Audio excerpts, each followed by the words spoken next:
Select the video clip and drag clip video to. Go to Project and select New Item, make a new color matte.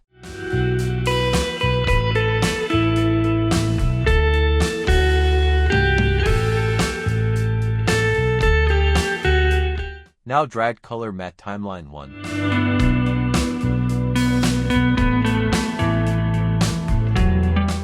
Select timeline 2. Now go to Effect Control and select size 70.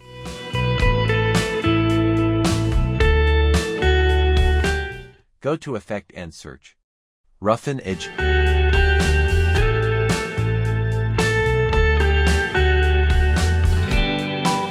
And drag timeline 2. Go to Effect Control, select Roughen Edge. Border value 300.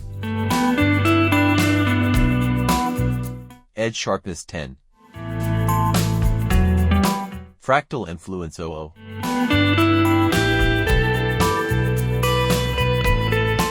Now change color matte, double click color matte timeline. Choose your favorite color.